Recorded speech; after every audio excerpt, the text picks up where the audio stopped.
The creator of Claude Code just revealed 7 secrets to get the most out of Claude Code and Opus 4.7. In this video, we'll not only go over every single secret he revealed, but also demonstrate them live as we build an app together. By the end of this video, if you follow along, you'll not only be a master of Claude Code and Opus 4.7, but you'll also have an entire amazing app that you'll build out side by side with me, even if you've never coded before a day in your life. Let's lock in and get into it. So Boris Cherny, one of the creators of Claude Code, just put out 2 things. This amazing thread on X that goes over all these tips and tricks, as well as an entire blog post with a bunch of tips and tricks. What we're going to do is not spend the next 20 minutes reading the blog post and thread word by word like every other AI channel out there. We're instead going to be about that action, boss. We're going to go in and implement every single one of these into a live app we're going to build together. So let's do this. We're going to do this all in the Claude Code CLI. I know in the last video I said Claude Desktop is the best way to use Claude Code at the moment. The thing is, a lot of these new features, they just dropped on our heads. For some reasons, only available in the CLI. So we're going to do this in the CLI for now. The first trick before we start building this app is we're going to go into auto mode. So if you hit Shift Tab, then Shift Tab, then Shift Tab, you will see auto mode. And yes, we're going to make it the default mode. Auto mode is really cool because it's going to make Claude Code go so much faster. My one complaint about Claude Code, to be honest with you, is it just asks for permission way too much. If you're trying to build complex apps like I am, every literal 5 seconds, it's asking, hey, can I do this? Hey, can I do that? Hey, can I do this? Even when you're in accept edit mode, it's doing that. The issue is now everything requires your attention every 5 seconds. You can't multitask and do other things. Well, they just released this fix. They released auto mode, which is now what I recommend as a default mode for everyone using Claude Code. What it's going to do is it's going to use the AI to determine what permissions it should have. So instead of asking you,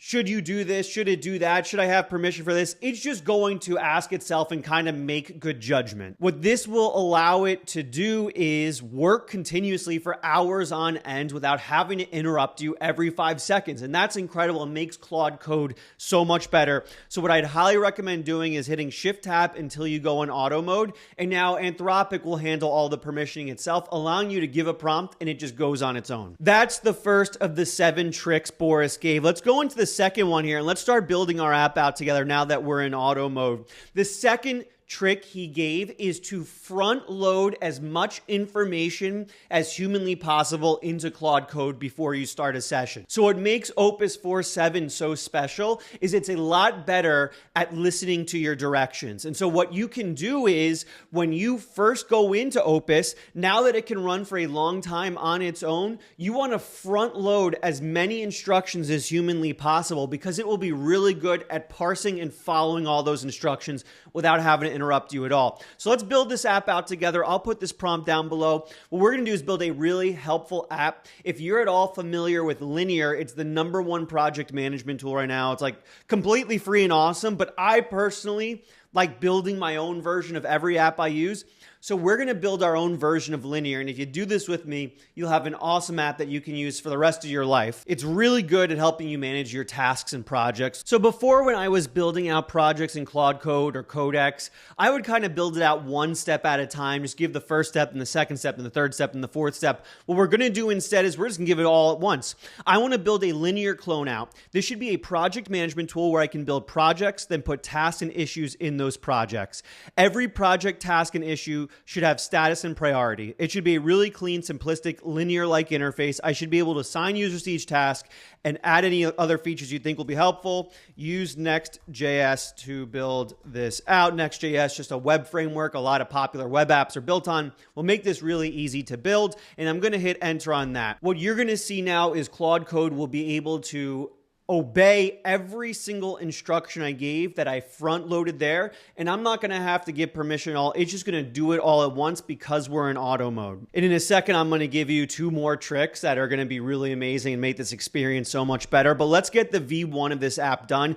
And if you took the prompt down below and used it, you're going to have a really amazing app with me here. And just as this is building, I get this question all the time. Hey, when should I be using Claude Code? When should I be using OpenClaw to build things? Just as a reminder, as this is building out, I like to use OpenClaw to build prototypes of apps when I'm on the go, since I can just hit it up in Telegram. I also like to use OpenClaw for building out tooling for OpenClaw, so building out tools for my agent to use. But when I'm building out deep, complex apps, if I'm building out consumer-facing apps, if I'm going into a deep coding session like we're doing right here, I'm using Claude Code. It's just going to be a lot better at coding by itself. All right, looks like it's done and it's already running. Let's take a look to see what we got here. And boom, look at that. That's good looking. Anyone who's ever used Lienar before will definitely recognize this. So what you can see here is a list of the tasks that are assigned to each project. So we can go in, we can create new tasks. Let's say finish this YouTube video, put it in to do, assign it to me, create, and boom, this is beautiful. I mean, this looks pretty much exactly like Lienar.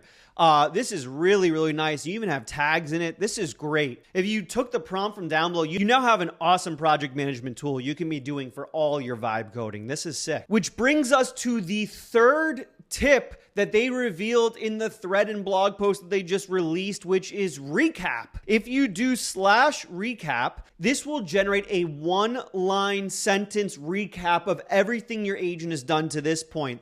This is really helpful because if you followed my previous tips around front-loading information and having your agent run for hours on end, it'll do a whole bunch of things that you're not even aware about. If you use /recap after a long-running session, or after maybe you've gone to bed and you woke up the next morning and want to get back to work, it will give you a rundown of everything you've done up to that point. This is unbelievably helpful if you treat Claude Code like an employee, which you should be doing, and letting it just do its thing for long periods of time. Which brings us to our next tip, which is effort level. They made it a lot more configurable how much effort your model puts in when you give it tasks to do. So if you do /effort, you hit enter there, you can select your effort level. So they've added a couple things here. First, they added extra high and max mode. And what I found based on my tests is you basically want extra high for pretty much everything, unless you give a super complex task. So what I would recommend is if you do what I said earlier, which is give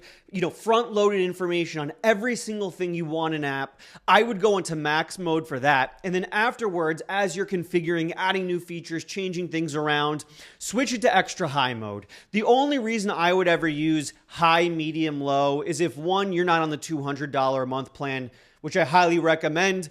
If you're on the lower plans, then I probably would want to get more granular and switch to low for things like changing button colors and things like that. But other than that, if you're on the $200 a month plan, I've gone away with using extra high for pretty much everything other than that front-loaded max big prompt I give to kick off apps. So if I'm you, use extra high for pretty much everything, unless you're on one of the lower plans, then you can switch that. But /effort will help you configure how much effort it's putting in on every single task. The next tip they gave, and they gave this in this blog post, I'll put the link for the blog post in the thread down below. I think we're at tip number 5 here, is notifications. You should be turning on notifications for Claude Code so that after it's done running these long running tasks, it'll ping you, put a notification in here that says, hey, I'm done, check this out. The theme of a lot of these tips I'm giving is you're now increasing your trust of Claude Code to have it run by itself. Instead of hand-holding it through a whole bunch of tasks, you're giving it trust and you're letting it run on its own.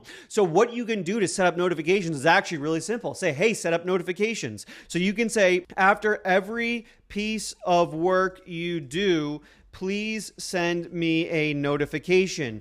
And just by doing that, it's going to set up its own automation to ping you every single time it's done something. So I'm going to hit enter on that, and it's going to set up that notification so that after long running tasks, it pings me and I can come back and quickly get into focus with Claude Code. So as you can see, it's actually loading up a skill that can actually send you those notifications. So it's setting up a skill, it's setting up a hook, and every time a prompt is done, it's going to use that hook to say, hey, Claude Code here, all finished, check out what we've done. This will speed up your workflow so much because you can give the long running tasks, let it work for a while, come back, and now it will ping you every time it's done so you can always stay in flow.